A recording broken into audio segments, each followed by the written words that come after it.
Welcome to High Truths on Drugs and Addiction, where national experts bring you facts and answers. I'm your host, Dr. Ronit Lev, an emergency and addiction doctor who has served at the White House and still practices on the front lines. Right here on High Truths, you will learn from experts from around the globe and around all aspects of drugs and addiction. To grow this community of information and action, I hope you give us a 5-star review. Come visit me on hightruths.com to learn more about the show or download a free prescription for naloxone. Carrying naloxone for drugs is like carrying an EpiPen for allergies. Today's episode is sponsored by Physicians for Healthy Communities, a physician-led organization that educates on the science of prevention to improve public health. Visit their website to learn how they prevent substance misuse while supporting individuals, families, and communities. Go to physiciansforhealthycommunities.org.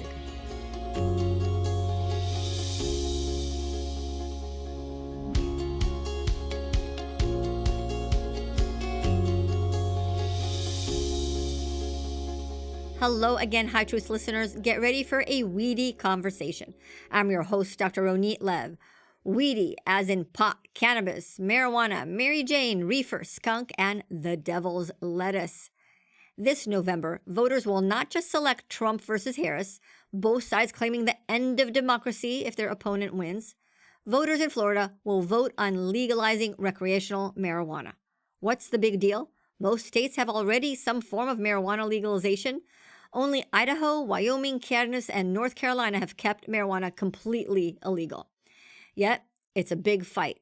And by big, I mean millions of dollars big. Florida Amendment 3 ranks as the most expensive recreational marijuana legalization measure since 2010.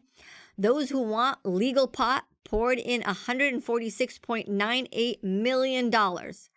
Those who oppose, well, they didn't have that kind of cash, but they still came up with $27.85 million to vote it down. I'm hoping the people of Florida learned from the mistakes of California. Legalizing marijuana and then letting the cannabis industry determine public health protection and regulations has been a public health disaster. Every day we treat marijuana poisonings in the emergency department. Every day. Babies are poisoned. Adults have encephalopathy, drug interactions, scromiting or cannabis hyperemesis syndrome, and serious mental health crises. Serious crises. Marijuana shops sell 90% THC products. That's so potent, it's been like legalizing methamphetamines. Most products have various contaminants and pesticides. Some products have candy shapes with pretty packaging attractive to kids. And while the state is so proud of getting rid of flavored tobacco products, the smell of pot and secondhand exposure is commonplace. Let me ask you, would you want R.J. Reynolds writing policy about smoking? Do you want Purdue Pharma to write the rules on opioid prescribing? Why would it make sense to have big marijuana control their own regulation? To learn from our mistakes, Florida should include smart public health consumer protections along with any legalization. To learn more about weed in Florida, I reached out to Dr. Jessica Spencer. Dr. Jessica Spencer has a Doctor of Education in Organizational Leadership with a focus on substance abuse prevention and treatment. She has over 24 years in the prevention and treatment field. Dr. Spencer served as the face of the Vote No on Florida campaign to legalize medical marijuana. She is now working on defeating recreational marijuana in Florida. To learn more about Dr. Jessica Spencer and Florida Amendment 3 to legalize marijuana, check out the High Truth show notes. Dr. Jessica Spencer, welcome to High Truths. Thank you so much for having me. So Jessica, you studied criminology, substance use prevention, and I guess that all adds up to your advocacy about marijuana. Can you tell us a little bit about your path? Absolutely. I, at heart am a substance use prevention professional. I worry deeply and care deeply about our communities and our young people and their brains and what messages we're saying and sending to our young people and even to adults as well. I don't want to see an influx of marketing for, alcohol, prescription drugs, tobacco, whatever it may be. So I am very passionate about this field, and it seamlessly goes into the reason why I am absolutely against the legalization of recreational marijuana here in our state, and quite frankly, any other state, certainly here in Florida at this time. It's very important for me, and it definitely is a passion project. That's great. And it's hard to be on that side. I think that we're on the right side of history, but it can be isolating. People love their pot. It's their weed is their religion, and you're up against a multi-billion-dollar industry. Have you ever felt threatened or insecure because of being outspoken about your position? Yeah, I think in the past I've certainly had issues and areas of concern. But again, I think to your point, the truth is like a lion. Set it free and it will defend itself. It's a wonderful saying. It's a wonderful phrase. It's been around forever. And I think it's true. And I think I am called to get the truth out there about this insidious industry and this very dangerous drug of marijuana. It's not the marijuana of yesteryear that I think a lot of people think is no big deal and it's safe. It's not a problem. And you're right. There's a lot of people that are very passionate about it on the other side, and just try to make sure that we all keep it very civil and are respectful of each other. But I definitely think we are on the right side, and it is in defense of our brains, as Dr. Madras says, and it's in defense for me of our community and our young people, and just the humanity as a whole. I think we have to do this. We have to fight this industry, and that's why I keep pressing forward no matter. So let's talk a little bit about Florida Amendment 3, legalizing recreational marijuana. What's the big deal? I mean, most states have legalized pot. And so why is this so divisive for Florida?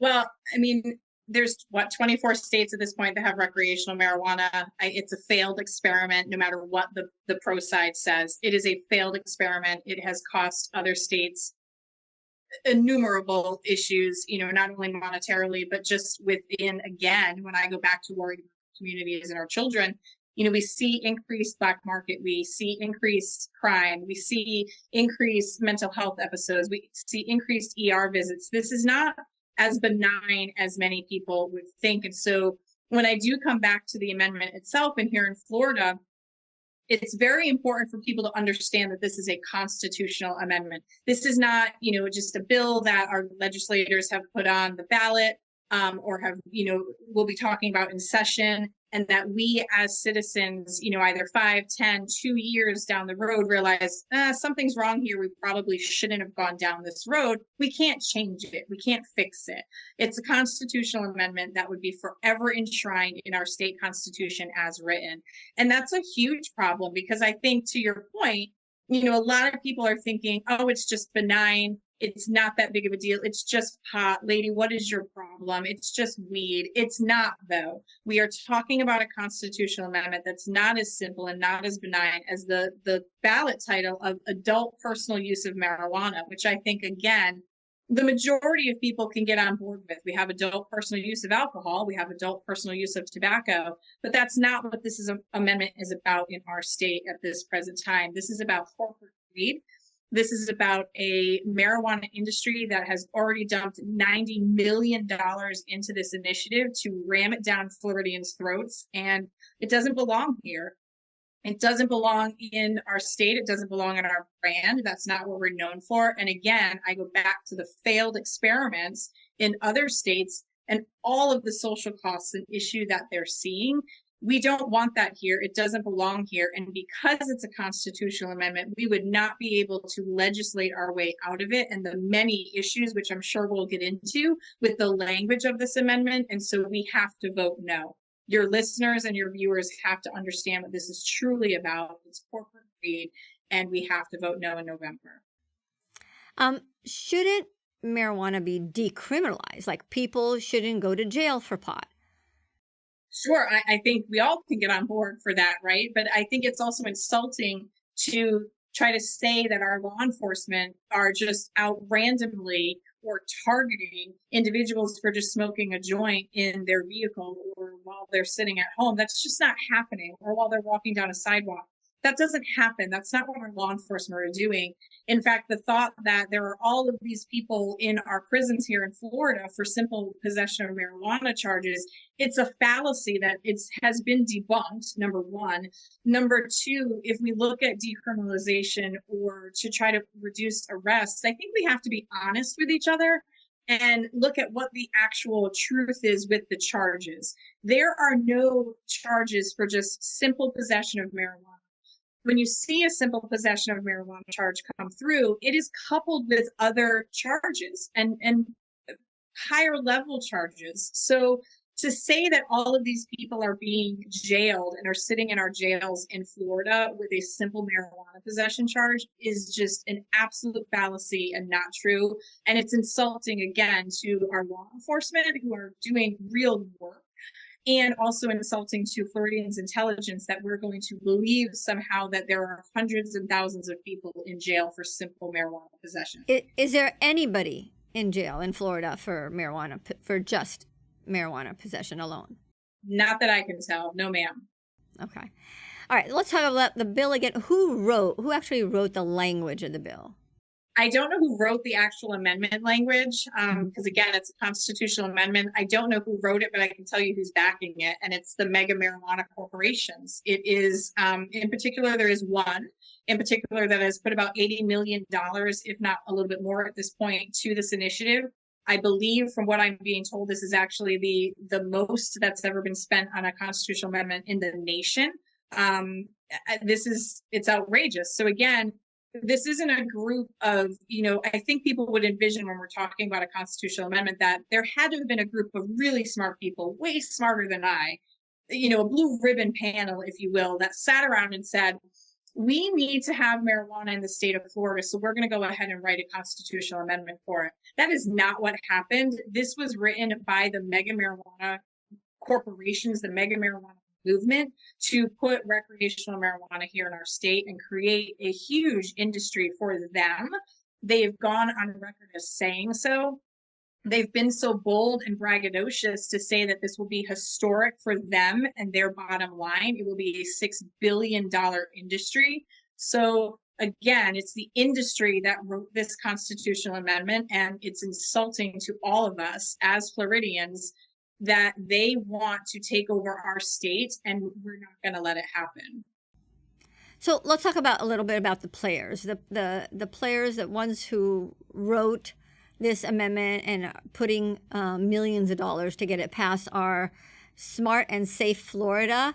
I love these like names, safe. It's like it's not really safe, but it seems like you can't always go by the names of these organizations. But Smart and Safe Florida is really True Leave, which is the largest marijuana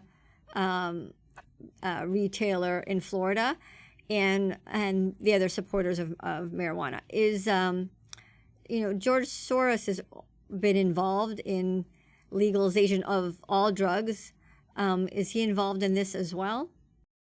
To my knowledge, I haven't seen his name, but he also has many other, if I remember correctly, he has many other organizations or names that things are underneath. And so I can't actually even answer that question. You are correct. There is one, organization or a company in particular that is very vocal and very much behind this initiative and has dumped an incredible amount of millions of dollars into this. Okay. And on the other side, on your side, is Keep Florida Clean. And under that is Kevin Griffin, CEO of Citadel. And he's put millions of dollars, not nearly the amount as the big industry that big marijuana has, but he put a lot of his own money. So it makes me wonder, like, who is Kevin Griffin? Why is he so passionate and putting his own money on this?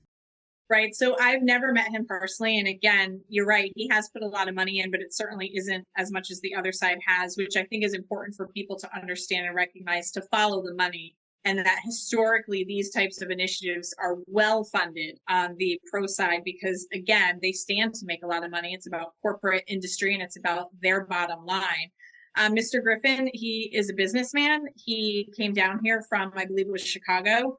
He lives in Florida, and for all intents and purposes, everything that I've read in his op-ed is that he cares about the state and he does not want to see Florida become another one of these, marijuana states that has such negative impacts that we can't recover from. And so from what I understand, he's just a caring individual. I obviously thank him very much for his assistance here because we need all we can. And that's all I really know about him. I'd love to meet him one day, but I haven't met him at this point. Yeah, I would too. Yeah, so he says, don't let Florida go to pot like it did for California. Right. Um, Right.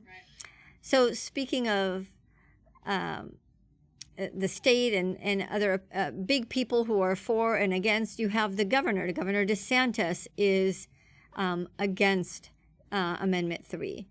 And can you tell us about him and his involvement? Yeah, so he personally, he hasn't been involved. The state of Florida in that way hasn't been involved. But he obviously is against it, and I think smartly so. And not only because he's obviously on our side, but because he's also a lawyer, right? So he understands what a constitutional amendment means. He understands what the language in the amendment means and why it's important where certain words are left out, or also where certain words are put in. So I thank him for his support as well. And again, we just want to make sure that everyone is actually reading the language of the amendment and understanding that there are some really smart people that have recognized that this is a bad plan for Florida, that there are multiple issues with it. And I just want everyone to be educated and to read it and to ultimately at the end recognize how bad and how flawed it is and ultimately vote no here in Florida. And recently, President Trump, who also lives in Florida, I don't know if it's actually came in favor of the amendment, but he says, I support legalization. The time has come. But he says he also says he doesn't want smoke everywhere. So I'm wondering if he really read the amendment or really understands the impact of it. Yeah, and I think that's where, there's two pieces there, right? So we have the fact that the president has come out and said he is in favor of it, President Trump. And there's been questions of, well, how do you feel about that? And I don't really feel one way or another about it. I know that there are certainly politicians on either side, right, that are going to espouse their opinions and their thought processes behind it and may ultimately vote yes or no. But I don't believe that citizens of any state, particularly Florida, I don't believe that we're sitting around waiting to see what our elected officials decide on this. Again, I go back to we are smart enough on our own to be able to read the language and make our own decision of whether this is a good plan for Florida, which it is not. And then on the other side of that, when you talk about, we're not even sure if he read it because he doesn't want smoking. I would imagine that he didn't read it or he was lied to about it because it's very simple with the language. They do not put anything in there that would allow the state either legislatively or local municipalities to regulate where you can actually smoke marijuana. And the sad part of it is all they needed to do was cross out one word and we would have been able to do that. Our legislature would have been able to do that because backing it up too, if President Trump says he doesn't want smoking here, we do have some legislators saying, don't worry about it. I'll write a bill and it'll be fine and we'll do away with public smoking. But the fact of the matter is that's not how constitutional law works. The second part to that is that means that this amendment is flawed. And so you are expecting the legislature or you're expecting us to believe that the legislature can fix the flaw in your amendment or the amendment. But again, when we're looking at a constitutional amendment, we need to understand that words matter. And in there, it says the legislature can enact rules and regulations that are consistent with the language of the amendment. But because the authors did not allow and did not cross through the word medical, we can't regulate and we can't ban public smoking here in the state because it would actually be inconsistent with the language of the amendment. That's interesting. I would wish that I could have like 2 minutes with President Trump because I feel like I could convince him on that. Although me too. He can call me anytime. I am more than happy to talk to him. I hope you hear that, sir. Please call me. So the devil's always in the details because we say, oh, we want marijuana to be legal. It's like, oh, yes or no. But it's more complicated than that. So can you, Jessica, tell us a little bit more about what's in the language, what's not in the language? You made it very clear that this is constitutional, so it's a big deal, not as easy to fix or add regulations that are important. I always think, the greatest mistake California and other states have made is that they legalized it and then the promise was to do the regulation and that promise has failed. And so the lesson there is that you don't legalize without adding the regulations at the same time. To me, that's what history has taught us. But tell us about the details of what's in the language and what isn't in the language.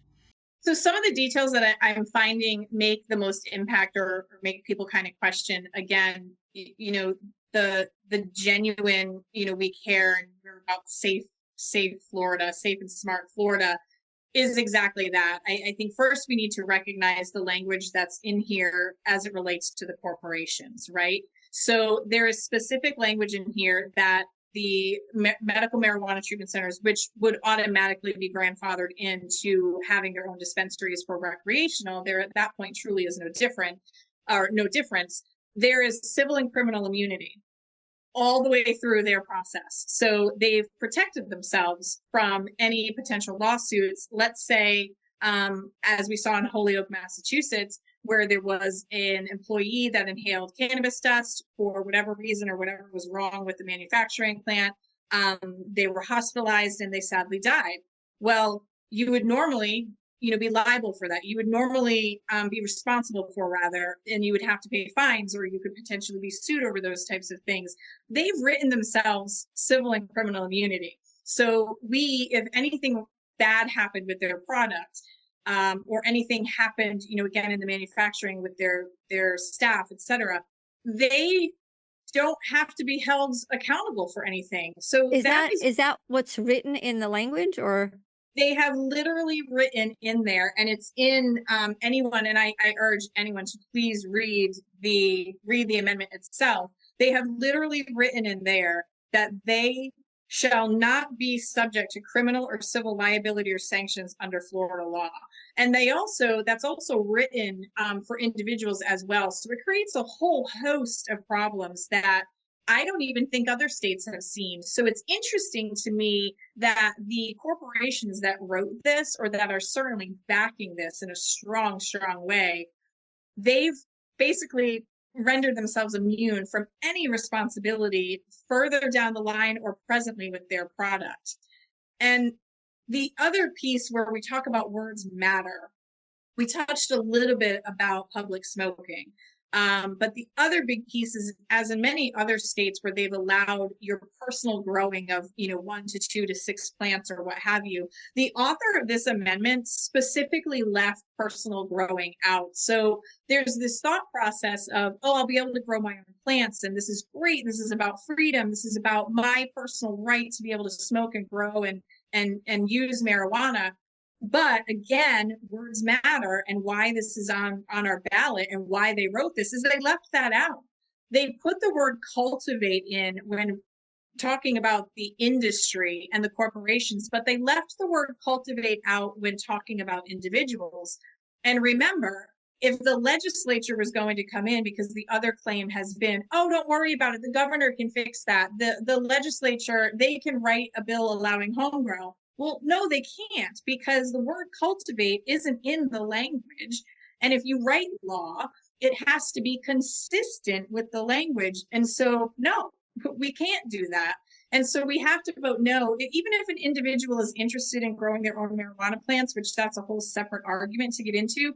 Fine, you want to do that, but guess what? You can't under this amendment, so you actually have to vote no as well. That's a sellout. So even the people who want to grow their own pot, this does not allow them to do that. The product liability part, that really troubles me.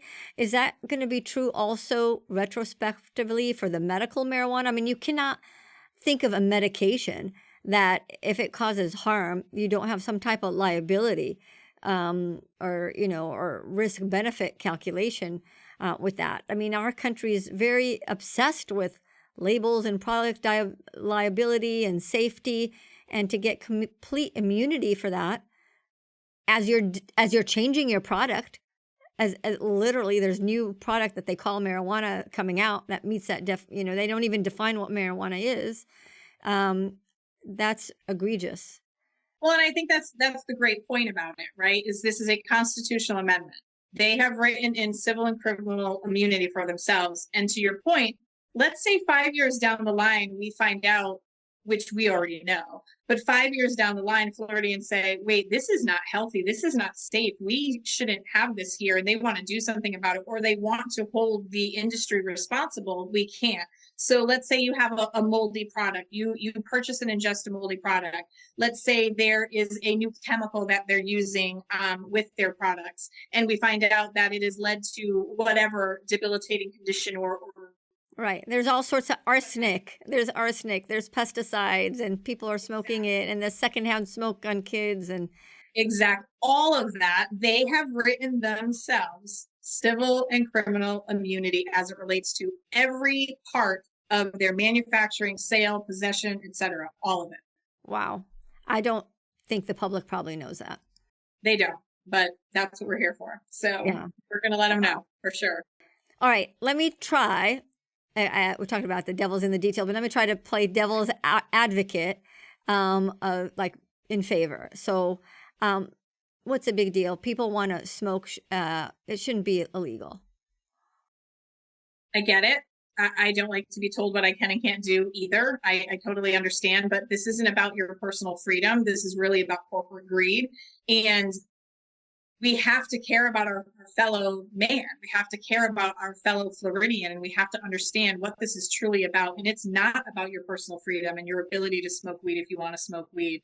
And let's be honest too, it's not that hard to get, a medical marijuana card here in the state. So it's not as if we have this limited amount of marijuana here. We have quite a bit. But let's also pay attention and understand the industry. Again, they've come out and said that this will be historic for them. They talk about a $6 billion industry. They've written in the highest amount that an individual can have for personal possession at 3 ounces.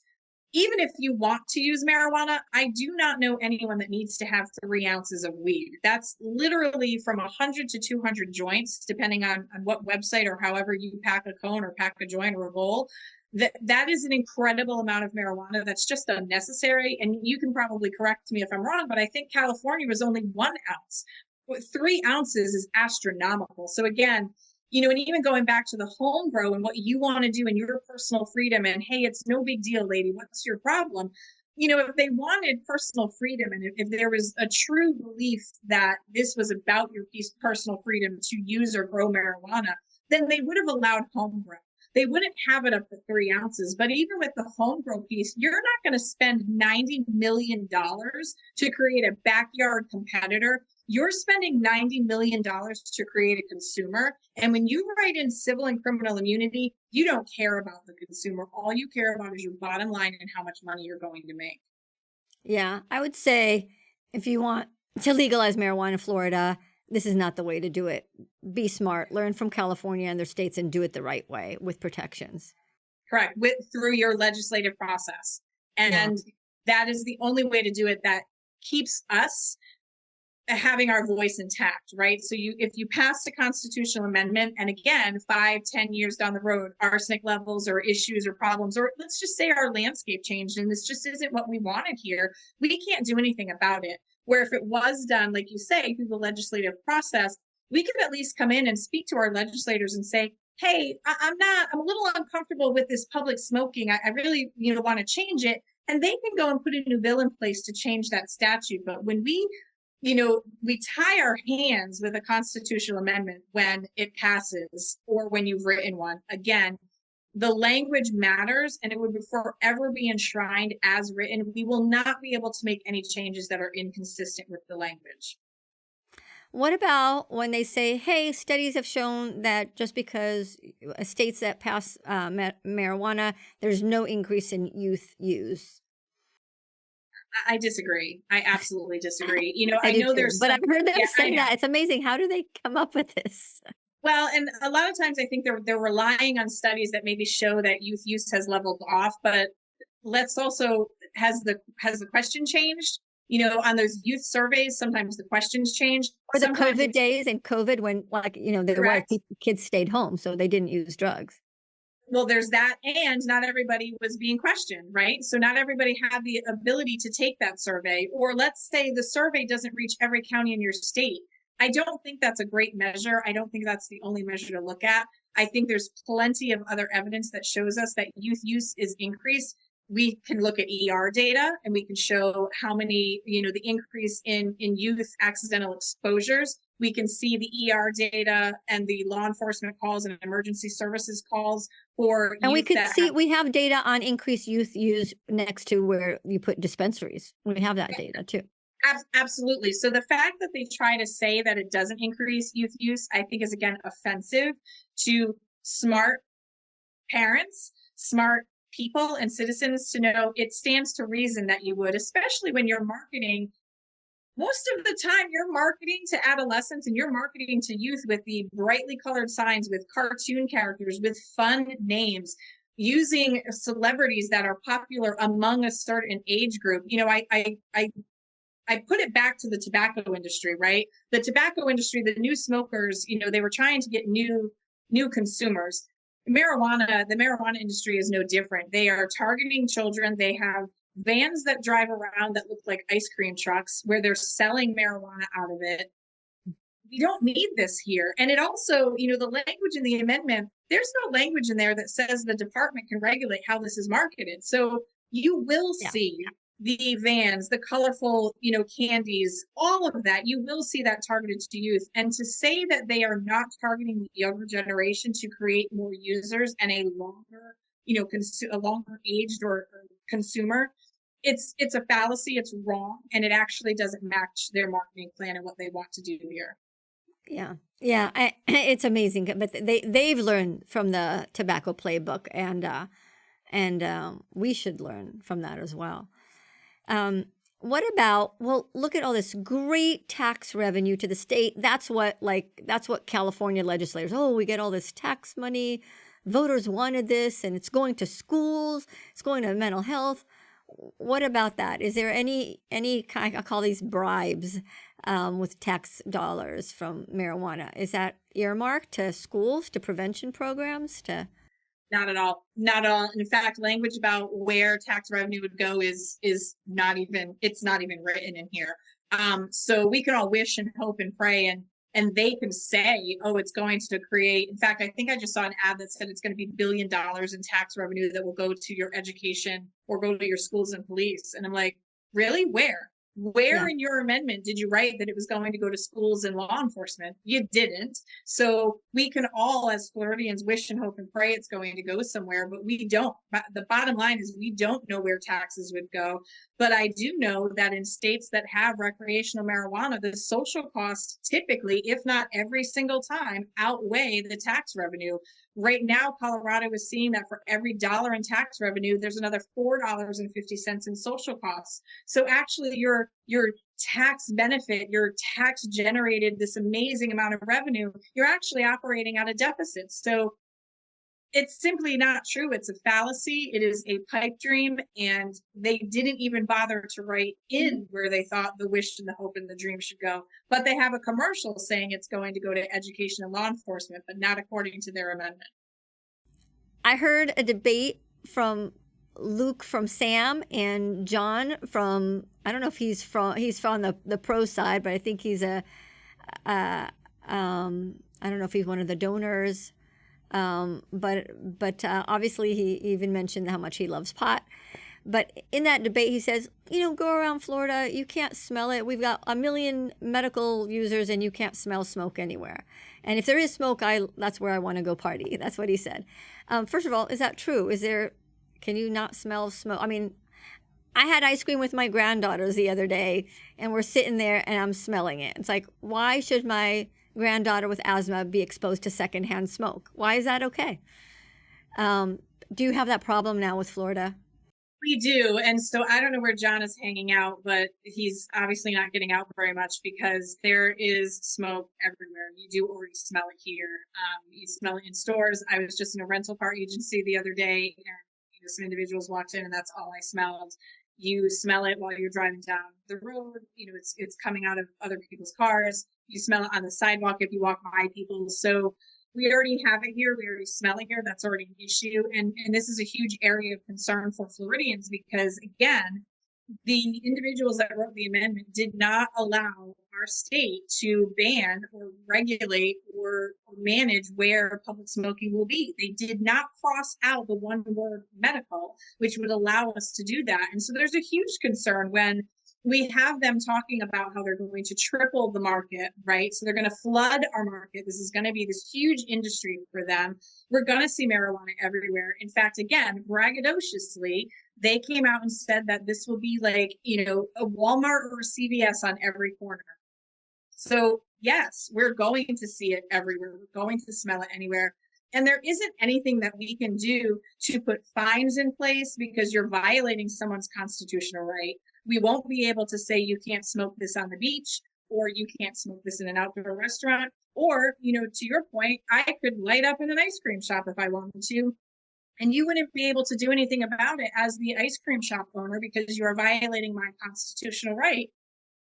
Because again, they also wrote in the civil and criminal immunity. So there is no mechanism in place. A, our legislature has to write something that's consistent with the language. And B, there's no mechanism in place that would allow enforcement of a violation of that regulation or municipality putting in whatever. But again, they can't do it anyway. So you will smell it everywhere. We already do smell it. I'm sorry, John, you're incorrect. Maybe you're smelling it too much yourself and you don't even recognize it when we're out in public. Yeah. And then the other thing he said that was like, it was like one of these half truths is like he says that big pharma is against this proposition. And yet they're the culprits because people don't die of marijuana. They're dying of opioids. And I say half-truths because people are dying of illicit fentanyl. They're not dying of pharmaceutical grade fentanyl. That's wrong. That's not what's happening. So I don't know where he gets that. Maybe he's mixing up his data from the days of, you know, Oxycontin. But we don't have that problem now. And then I don't know if it's even true. Did Big Pharma make one ad, one statement, one op-ed, $1 against this proposition? Not that I've heard, but again, this is another typical tactic of the pro-marijuana movement. They don't want to talk about the problems with their products. They don't want to talk about the problems with their initiative. They want to conflate things and they want to move your focus onto something else. I would love to talk about big pharma in another conversation. I would love to talk about alcohol and tobacco in another conversation, but that's not what we're here to talk about. We're here to talk about this amendment. And so conflating the issues in an effort to confuse voters is obnoxious because it takes away from what we are trying to educate people on, and it tries to move the focus to something that really has nothing to do with what we're talking about. I don't think anyone would argue or have an issue, you know, with how wonderful the alcohol industry, tobacco industry, and the pharmaceutical, the negatives of it, right, where addiction has happened. No one's going to dismiss that, but that's not what we're here to talk about. So it's frustrating when they do bring that up because that's not what this is about, and we need to stay focused on that. And I mean, whatever you want to say about big pharma, they are our gold standard when it comes to medications. And there are liabilities and protections, and I'd much rather buy an FDA-approved medication than any snake oil that's being sold in any shop. Without those, we count on those protections. Without that protection, then we don't have a safe pharmaceutical industry. We don't have a safe medical institution. Absolutely. And with that, I mean, when it comes to pharmaceuticals, to your point, these pharmaceuticals and drugs are here. They come with labels. They come with contraindications. You know what you should and shouldn't take them with. They come with dosages. You know how much you should and shouldn't take and when and what time and how. That's not how this industry functions. So again, I do think to your point, it's kind of like this half truth, right? It's let's look at this object over here and not focus on the one that really is at hand and should be discussed. You know, you can bemoan big pharma and the FDA all day long, but you're absolutely correct. That is our gold standard. And there are measures in place to keep us safe, provided that we follow the prescription information and we follow how you're supposed to be taking your medications. Right. And you're not going to find pesticides in your oxycodone. Okay. Florida is a red state.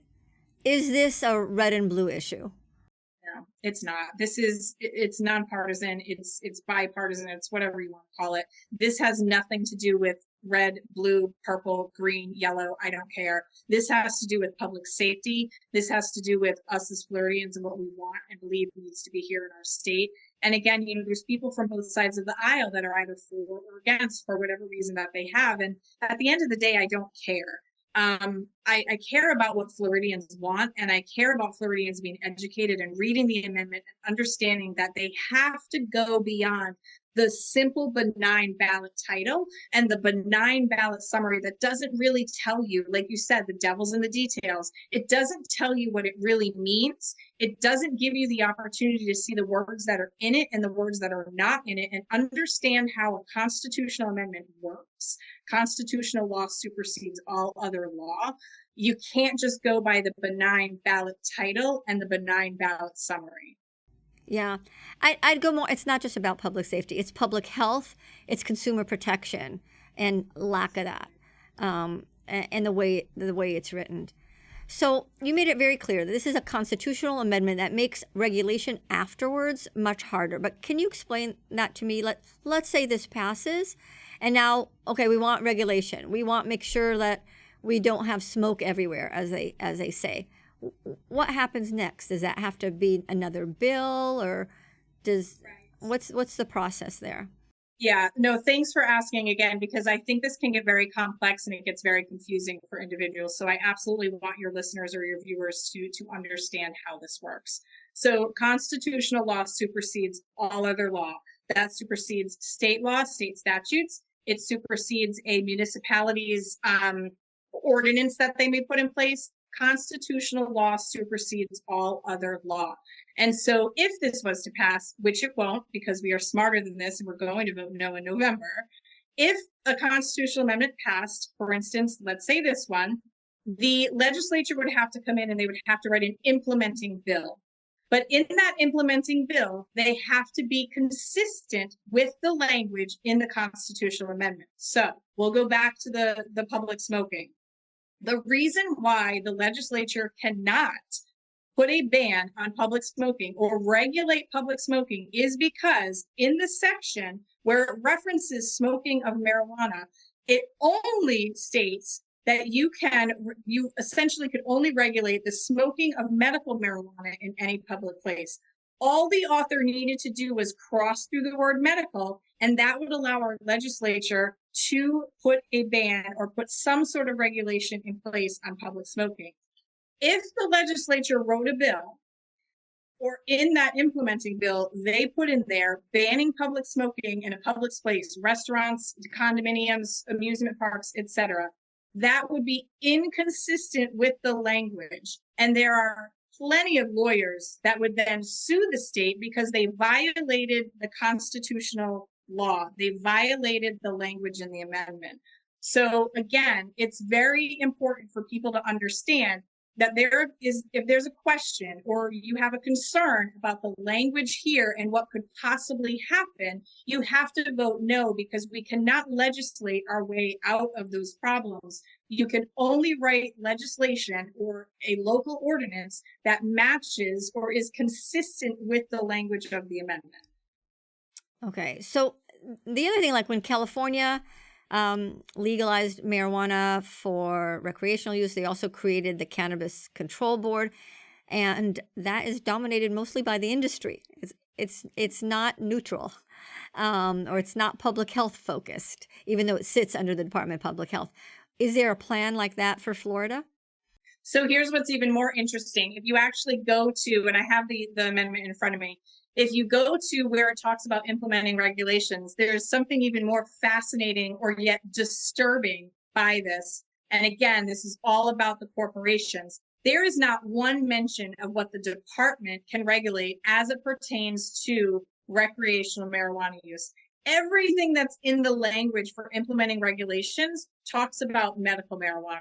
So again, it's a free-for-all. And our legislature will not be able to come in and really write anything that has to do with what we're concerned about for public safety and what we are listening to individuals, Floridians that are concerned about public safety and what they want either for their neighborhoods or where they live or where they, go with their families. Yeah. I told my listeners we need to learn from history. And would we want big tobacco to be in charge of the rules and marketing and nicotine potency? Would we want Purdue Pharma to be in charge of opioid overprescribing? And if not, why are we allowing big marijuana to control the rules and regulations on public health? And I think that, you know, the Safe and whatever their name is, the Smart and Safe Florida, or Safe and I don't even know what their name is, because it's a misnomer anyway. You know, they talk about how, oh, this would be wonderful. You know, we want safe and regulated, you know, sold out. Wouldn't you rather have it sold out of a storefront or a dispensary? And the fact of the matter is, no. You know, they say that this will reduce the black market. But again, learn from history, right? We see in every other state that the black market actually thrives and it flourishes, because with those regulations, or with, you know, the added taxes that they have to add or to cover their overhead for their buildings, individuals are going to seek cheaper illegal options, which is the black market. And I remember listening to an interview from a drug dealer in a cartel in Colorado saying they love legalization. They don't not want legalization because it creates a larger market for themselves, because people are forced to go to the black market to purchase. And let's also not forget that, you know, we're talking about youth, right? And so there's this idea and there's this concept that the pro side is coming out and saying all of these individuals are being arrested and they can't get into college and they can't get into law enforcement, or they can't get into the military, et cetera, or they can't go to law school. Well, this amendment doesn't fix that either, because it specifies 21 and up. So our 21 and under are still going to be seeking out and finding the black market to purchase their substances if they were going to. And again, you increase access, you increase availability, you increase use. So the more shops we have, you know, again, the CVS and Walmart on every corner, the more shops we have, the more inundated our youth are going to be with the messaging that this is a safe substance. And we know it's not. We know that the THC levels are astronomical. It's not the marijuana of the 60s and 70s where we were looking at 0.75 to 3%. We're looking at 35% with flour alone, you know, the raw material. And then in our vapes and our oils and our shatter, we're looking at 70 to 95% THC. And I think if you're concerned about youth brains and you're concerned about even just a small part, you're concerned about the potency of this drug, people need to understand that marijuana is a fat-soluble drug. It lives in your fatty tissues. The fattiest, you know, area on your body is your brain. And so it's bouncing around in there at these high potency. And we need to be careful with the messages that we are sending to our youth and to our neighborhoods and our communities, that this is not a safe substance. You can't regulate it, and you don't do away with the black market. All right, so let me go through a series of like regulation. I kind of know the answer to them, but I want to go through a series of what I would think that if I was writing a bill to legalize marijuana, then I would include a series of public health protections at the same time. And I would start with a definition of what marijuana is. So is 99% THC okay? Because that's like legalizing methamphetamines. So is there any cap at all? I have not seen a cap. So, I mean, you're legalizing what people think, oh, it's just marijuana. But no, 99% THC is not just marijuana. That could put you in a cardiac arrest, and I've seen that and treated that. And that's like legalizing methamphetamines.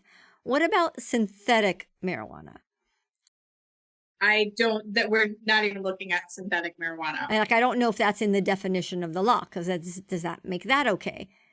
With all the synthetic products that are like 100 times more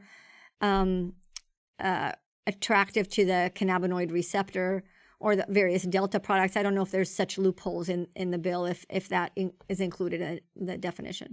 It references marijuana products and the cultivation, the manufacturing, the production of marijuana products. They do not specify between synthetic marijuana products. So I would imagine that this is simply about marijuana.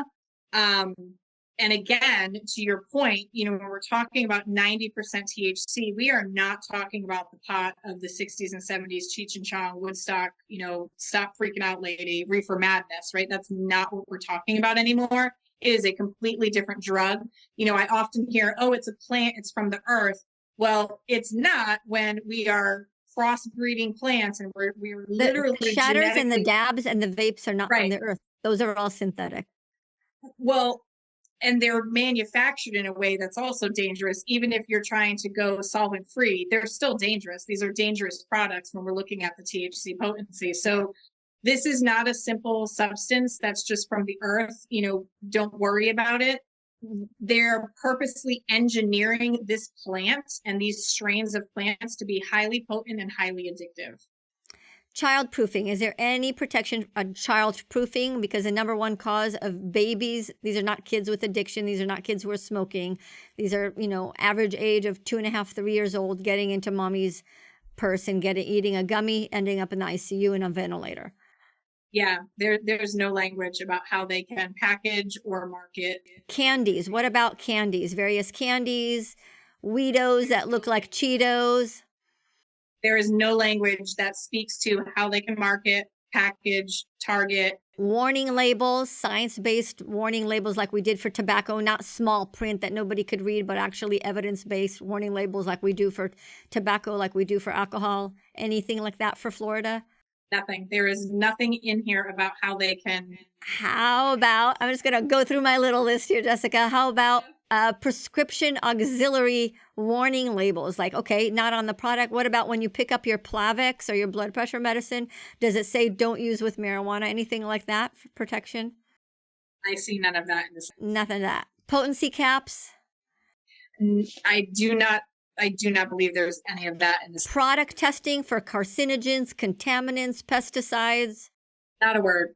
Not a word. Semi-synthetics, the Delta products, you could do Delta 8, 10. That is hemp. That is hemp. That is separate. That is not in this amendment. Not in this one. Okay. Marketing attractive to kids. Nothing is written in this amendment. Nothing. Smoking in public. Nope. Impaired drivers. There's only, and here's the other interesting part. I'm glad you actually brought that up. The only section that mentions that, and here's going to be something very interesting for your listeners or your viewers to pay attention to. There is a section that says, nothing in this section shall permit the operation of any vehicle, aircraft, train, or boat while under the influence of marijuana. Great. We all can get on board with that. But what that also means is everything else is excluded. That means you are immune civilly and criminally from anything else that would possibly happen except for operating a vehicle, aircraft, train, or boat. Okay, explain that a little more. So can I drive a car while smoking pot? No, you cannot. Okay. No, you cannot. But if there's an accident at a job, right? Let's say again, I'll go back to the whole. I could smoke at work as a doctor. You could. Why couldn't you? Absolutely. It doesn't ban, it doesn't restrict where you can smoke. Absolutely. I don't think people would want any doctor doing surgery.